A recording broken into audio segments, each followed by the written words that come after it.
All right, so here's an idea. We should resurrect Greek Row at Arizona State University. And before I go into more detail about why I think this, let's just see what our fraternities have been up to within the past 5 years. So let's start at 2012, where one underage fraternity member died of binge drinking. Also in 2012, one student was left unconscious outside of a hospital with nothing but a Post-it note left on them, providing information for a friend, nothing but a name and a phone number. In 2013 now, Lauren Wells, a 17-year-old senior from California, was invited by her friend to Arizona State University, where they attended a SIG Ep party. At this party, there was a bonfire. And at one point in the night, somebody douses the bonfire with a bottle of long grain alcohol, and it flares up the fire, and Lauren Wells, who was standing with her back to the fire, unfortunately at that point catches fire. Also in 2013, a 19-year-old member of the SIG Ep fraternity is beaten unconscious and left in an elevator in one of the off-campus housing buildings. Now let's not forget 2014, where Naomi McClendon fell to her death from the 10th story balcony of off-campus housing. That actually doesn't seem like the best track record, but hold on, it gets a lot better. So Tempe Police Chief Tom Riff was cited saying that they made 1,772 arrests following this enforcement through education approach that they've recently started to implement for a problem that they've seen get worse, especially in the 2012 to 2013 school year. Interestingly enough, 2012 to 2013 is the first time in 50 years that fraternities haven't had an official home on ASU campus. With no Greek Row, no frat row, where do all of these displaced Greeks go? They go to the off-campus housing that pretty much outlines Tempe campus. Even though this corridor, this land region, only accounts for 5% of the land in Tempe, it also accounts for 33% of all loud party house calls, as well as 20% of all violent crime. Even though street robberies have gone down, we have seen a significant rise in sexual assaults. All right, so it's looking that within the past 5 years, fraternities aren't really having such a great track record for themselves here at ASU, but this is why we need to resurrect Greek Row. When we had Greek Row, we had a centralized location.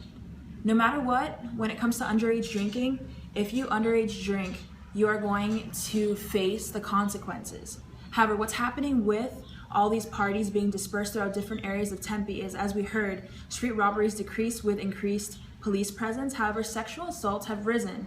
So what's happening is that all of these young students, especially with parties so close to proximity of maybe on-campus dorms or maybe their friends' housing, is a lot of them are just inclined to walk to a party because they don't want to get a DUI for driving under the influence. And even if you are sitting in an Uber and you are under the influence of alcohol, you can still be arrested because you can't drink if you're underage. So what a lot of students are doing is figuring, you know what, it's a safer bet if I just walk. And what's happening is it's great because they maybe have these big groups or they're completely sober and on their game when they're walking to these parties, but on their way back from these parties they're intoxicated and they're extremely susceptible to anything that may happen to them on their walk. A centralized location for Greek life, we could have a very focused police presence around Greek Row. One of the past problems with Greek Row as well was the noise complaints from the community.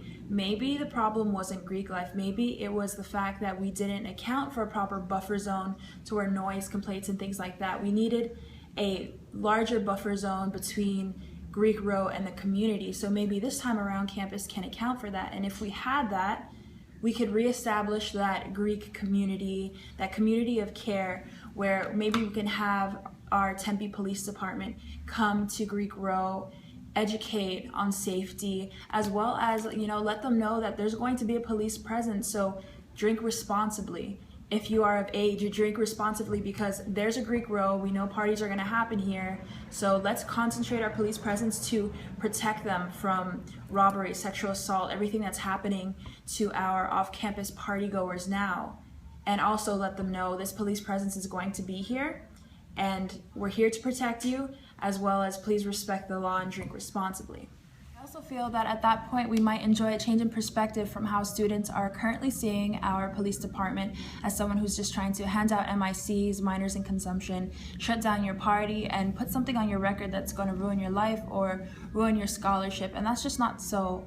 So hopefully by resurrecting Greek Row and rebuilding that community around it that it once had, we can make Greek Row a ground zero for education and hopefully prove really catalytic in propelling the police force's efforts in their enforcement through education campaign, and send a different message that we do care if our students are being susceptible to sexual assault, theft, robbery, violence, and we really want to bring it back home and create a centralized location so that we can really focus our efforts and take care of our students and our community.